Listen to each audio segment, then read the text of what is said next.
আজকে এই ভিডিওতে নিয়ে চলে এসেছি আমাদের দুর্গাপুজোর গ্রুপ ট্যুরের যাত্রা শুরু থেকে প্রথম দিনের শেষ পর্যন্ত আমরা কি করলাম তার সব ডিটেলস।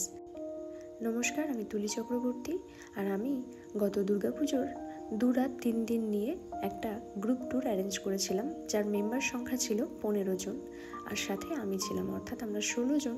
আমরা শুরু করেছিলাম অম্বিকা কালনা স্টেশন থেকে। সেদিন আমাদের গন্তব্য ছিল নিউ জলপাইগুড়ি স্টেশন। আমরা 15959 আপ হাওড়া ডিব্রুগড় কামরূপ এক্সপ্রেস ধরে পৌঁছে গেছিলাম নিউ জলপাইগুড়ি স্টেশন। সব কিছু প্রি বুকিং থাকায় গাড়ি আগে থেকে এসেই অপেক্ষা করছিল আমাদেরকে পিক করবে বলে। আমরা সংখ্যায় 16 জন ছিলাম, তাই আমাদের 2টি গাড়ির প্রয়োজন হয়েছিল। শিলিগুড়ির ভিড় কাটিয়ে গাড়ি রওনা দিল দার্জিলিং মোড়ের দিকে। দার্জিলিং মোড় পেরোতেই এসে পড়ল শুকনা মোড়। শুকনা মোড় থেকে বাঁ হাতের রাস্তা ধরে আমরা রোহিণীর দিকে না গিয়ে সোজা চলে এলাম দুধিয়ার দিকে, আর এটি ছিল দুধিয়ার ব্রিজ। এই দুধিয়া ব্রিজ পেরোলেই ওপারের রাস্তা ধরে আমরা সোজা চলে যাব আজকে মিরিকের দিকে। রাস্তায় কিছুটা সময় ব্রেক নিয়ে আমরা সেরে নিয়েছিলাম আমাদের ব্রেকফাস্ট। আজ আমরা ঘুরে দেখব tingling view point, Mirik lake, Nepal border অর্থাৎ পশুপতি ফটক, যেটা ইন্ডিয়া নেপাল বর্ডার। তারপরে থাকবে সীমানা ভিউ পয়েন্ট, লেপচা জগৎ পাইন ফরেস্ট, আর অবশেষে আমরা গিয়ে পৌঁছাবো লেপচা জগৎ, যেখানে আজকে আমাদের রাত্রিবাস হবে।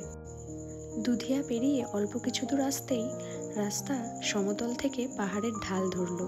আমরাও সেই পথে এগোলাম, আর এই রাস্তায় বেশিরভাগটাই আপনারা দেখতে পাবেন চা বাগান।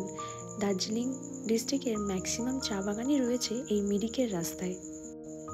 আর দেখতে দেখতেই আমরা পৌঁছে গেলাম টিংলিং ভিউ পয়েন্ট, আর এখানেই রয়েছে আই লাভ মিরিক লেখাটি। এখানে বেশ কিছু মানুষের ভিড় রয়েছে, আর এই লেখাটির পেছনেই রয়েছে এই বিস্তৃত চা বাগান। নিচে একটা চা ফ্যাক্টরিও আছে, ওপর থেকে দেখা যায়। দার্জিলিং ট্যুর করলে বেশিরভাগ পর্যটকরাই যাওয়ার সময় কার্শিয়াং হয়ে যান এবং ফেরার সময় এই রাস্তা হয়েই ফেরেন। আমাদের প্ল্যান ঠিক তার উল্টো দিক দিয়ে ছিল, অর্থাৎ আমরা এই রাস্তা হয়ে উঠেছি আর নামবো কার্শিয়াং হয়ে। শিলিগুড়ি থেকে মিরিক হয়ে দার্জিলিংয়ের ছোটো গাড়ির ভাড়া 3 থেকে 3,500 টাকা এবং বড় গাড়ির ভাড়া 3,500 থেকে 4,000 টাকার মধ্যে হয়ে থাকে। পিক সিজনে যদিও এই ভাড়া আরও বেড়ে যায়। টিংলিং ভিউ পয়েন্ট ঘুরে নেওয়ার পর এবার দেখার পালা মিরিক লেক, আর আমরা দেখতে দেখতে পৌঁছে গেলাম মিরিক বাজার। এই বাজারটি ছোট্ট হলেও সবসময়ের জন্যই খুব জমজমাট। যতবারই এখান দিয়ে যাতায়াত করেছি সবসময়ই দেখেছি গাড়ি, পর্যটক সকলের ভিড়ে সবসময় ভর্তি থাকে এই বাজার। আর দেখতে দেখতে আমরা পৌঁছে গেলাম মিরিক লেক। এখানে এসে সকলে যে যার মতনভাবে চারিদিকটা ঘুরে ঘুরে দেখছিল। এই লেকে প্রবেশ করার জন্য আপনাদেরকে কোনো প্রবেশ মূল্য দিতে হবে না, কিন্তু গাড়ি পার্কিংয়ের জন্য যে জায়গাটি রয়েছে সেখানে আপনাদেরকে গাড়ির জন্য পার্কিং চার্জ দিতে হবে। আমরাও সেখানেই গাড়ি পার্ক করে সোজা চলে এলাম লেকের ভেতর দিকে। আর প্রথমে গেটের পরেই কিছুটা অংশ আপনারা পেয়ে যাবেন বেশ কিছু দোকান, যেখানে শীতবস্ত্র থেকে শুরু করে ঘর সাজানোর নানান রকম জিনিসপত্র বিক্রি হচ্ছে, তাই আপনারা চাইলে সেখান থেকে শপিংও করে নিতে পারেন কিছুটা। এছাড়াও পেয়ে যাবেন বেশ কিছু খাবারের স্টল, কাটা ফল থেকে শুরু করে মোমো, ম্যাগি, সব রকম খাবারই এখানে পাওয়া যায়। এছাড়া আপনারা চাইলে এখানে ঘোড়ায় করে চারিদিক ঘুরেও দেখতে পারেন, বা চাইলে পায়ে হেঁটেও দেখতে পারেন।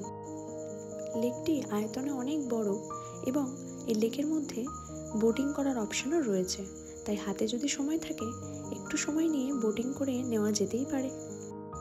তবে আমার এই লেকের যে বিশেষত্বটি ভালো লাগে সেটি হলো লেকের দুটো পার দু রকমের, অর্থাৎ একটা দিক পুরো জমজমাট, ওয়েল মেনটেন, এবং ব্রিজ পেরিয়ে অপর দিকে গেলেই আপনি দেখতে পাবেন সেদিকে রয়েছে সারি সারি শুধু পাইন গাছ, আর সেই দেখতেই আমি বারবার এখানে ছুটে যাই। এই লেক ঘোরা হয়ে গেলে আমরা বেরিয়ে পড়লাম আমাদের পরবর্তী গন্তব্য গোপালধারা টি স্টেটের উদ্দেশ্যে। আর এখান থেকে অল্প কিছু সময়ের মধ্যেই আমরা পৌঁছে গেলাম গোপালধারা টি স্টেট। আমরা আগে যে চা বাগান দেখলাম তার তুলনায় এই চা বাগানের বৈশিষ্ট্য কিছুটা আলাদা। আগে আমরা দেখেছি সামনে নিচে বিস্তর চা বাগান, কিন্তু এখানে দেখুন আমরা যে রাস্তা দিয়ে প্রবেশ করছি এই চা বাগানে সেটি সমতল, কিন্তু দুদিকে উঁচু উঁচু পাহাড়ের গা বেয়ে চাষ করা হয়েছে চা গাছ। এই চা বাগানের সামনেই এইরকম সুন্দর সুন্দর ড্রেস ভাড়ায় দেওয়া হয়, আমরাও সেটাই নিয়েছিলাম আর সুন্দর করে চারিদিকে ঘুরে ফটো ভিডিও নিয়েছিলাম। এরপর ওখানে মেঘেদের বেশ কিছুটা আনাগোনা দেখে আমরা চলে গেছিলাম আমাদের পরবর্তী ভিউ পয়েন্ট সীমানা ভিউ পয়েন্টে। সামনে নেপাল দেখা যায় এই জায়গা থেকে, যদিও আমরা খুব অল্প সময়ের জন্যই দেখতে পেয়েছিলাম, মেঘ এসে পুরো ঢেকে দিয়েছিল। মাঝ রাস্তায় ওয়েদার খারাপ করে বৃষ্টি আসায় পশুপতি ফটক ঘোরা আমাদের সেদিন আর হলো না। আমরা তাই সরাসরি চলে এলাম আমাদের হোমস্টেতে, এবং লেপচা জগৎ পাইন ফরেস্ট আমাদের হোমস্টে থেকে পায়ে হাঁটা দূরত্বে থাকায় সকলে মিলে ডিসিশন নেওয়া হলো সেটি আমরা পরের দিন সকালে মর্নিং ওয়াকেই দেখে নিতে পারবো। এদিকে হোমস্টেতে পৌঁছে চারিদিকের ভিউ দেখতে দেখতেই অবাক। রুম থেকে যেমন ভিউ তেমনই ভিউ ডাইনিং হল থেকে। এদিকে সকলের পেটেই তখন ছুঁচো দৌড়চ্ছে, তাই রুম ডিস্ট্রিবিউশন হয়ে গেলে ব্যাগপত্র রেখে দিয়েই সোজা ডাইনিং টেবিলে পৌঁছে গেলাম সকলে। সারাদিন এদিক ওদিক ঘুরে আর প্রচণ্ড খিদে নিয়ে যখন এরকম গরম ধোঁয়া ওঠা খাবার হাতের সামনে পাওয়া যায় তখন তো সবাই তৃপ্তি করে খাবেই, আমরাও তাই খেলাম। লাঞ্চ সেরে আমরা এরপর গেলাম হোমস্টেরই ছাদে। ছাদটা ছোট্ট, তবে খুব সুন্দর করে সাজিয়ে গুছিয়ে রাখা হয়েছে। বাইরের ওয়েদার তখন অনেকটাই খারাপ হয়ে গেছে, চারিদিক মেঘে ঢেকে গেছে, তাই ছাদ থেকে নিচে যে সুখিয়া ফকরির ভিউ দেখা যায় তা আমরা তখন দেখতে পাইনি, তাই ভালোভাবে ছাদটাকেই ঘুরে দেখলাম। আমরা উঠেছিলাম কৈলাস হোমস্টেতে। এখানে 3টি মাউন্টেন ভিউ ও 3টি রোড সাইড ভিউ রুম রয়েছে, এবং প্রতি রুমে 3 থেকে 4 জনের থাকার ব্যবস্থা রয়েছে। রুমগুলো ভীষণই সুন্দর, তার সাথে বাইরের ভিউটাও ভীষণ সুন্দর। আমি সব কিছু ক্যাপশনে মেনশন করে দেবো ওনাদের ডিটেলস, আপনারা চাইলে কন্ট্যাক্ট করে নিতে পারেন। দেখতে দেখতে সন্ধে নামলো, আর হোমস্টের উল্টো দিকেই রাস্তা পেরোলেই এইরকম সুন্দর দার্জিলিং শহরের রাতের ভিউ আমরা দেখতে পেলাম। বেশ কিছুটা সময় সেখানে দাঁড়িয়ে দার্জিলিংয়ের এই রাতের এত সৌন্দর্যময় ভিউ আমরা এনজয় করলাম। তারপর আবার ফিরে এলাম হোমস্টেতে। এসে দেখি আমাদের সন্ধ্যের চা আর স্ন্যাক্স রেডি হয়ে গেছে। আমরা বললাম আমরা ছাদে বসেই এই চা আর পকোড়ার আড্ডা জমাবো। যেমন কথা তেমন কাজ, সোজা চলে গেলাম ছাদে, সকলে মিলে জমিয়ে দিলাম আড্ডা। আর এদিকে আমাদের বারবিকিউয়ের প্রিপারেশন চলতে থাকলো, তাই আঁচ ধরানো হলো উনুনে এবং সবাই মিলে রেডি করছিলেন ওনারা চিকেন বারবিকিউ। আর ওদিকে চলতে থাকছিল সকলের জমিয়ে নাচ। কে বলবে সারাদিনে সবাই এত ক্লান্ত হয়ে চারিদিক ঘুরেছে, এই নাচ দেখলে কারোরই মনে হবে না এত আনন্দ করে আমরা সকলে হই হুল্লোড় করতে করতে সকাল থেকে এতটা জার্নি করেছি। এদিকে চলে এলো আমাদের গরম গরম ধোঁয়া ওঠা চিকেন বারবিকিউ, আর তার সাথে চলতে থাকলো আমাদের রাতের এই সুন্দর জমিয়ে আড্ডা। সময়ের সাথে সাথে আমাদের এই আড্ডা যেন আরও জমে উঠছিল। আমাদের জন্য এত সুন্দর আয়োজন করেছিলেন এই হোমস্টেরই মালিক রোশনজি এবং তার স্ত্রী। ওনারা দুজনা মিলেই এই হোমস্টে চালান।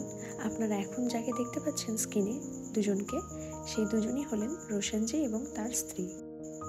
আমরা সকলে মিলে অনুরোধ করায় ওনারাও আমাদের এই আড্ডায় যোগদান করেন এবং খুব সুন্দর করে আমাদের সাথে মিশে যান। এরপর আমরা সেদিনের মতো ডিনার করে শুতে চলে যাই, কারণ পরের দিন সকালে আমাদের গন্তব্য হচ্ছে দার্জিলিং এবং দার্জিলিংয়ের লোকাল সাইট সিন। তাই সকলে দেখতে থাকুন আর আমাদের এই গ্রুপ ট্যুরের গল্পের সঙ্গী হতে থাকুন। চেষ্টা করেছি যতটা সম্ভব ইনফরমেশন শেয়ার করার। এরপরেও যদি কিছু প্রশ্ন থেকে থাকে আপনারা কমেন্ট করে জানাতে পারেন।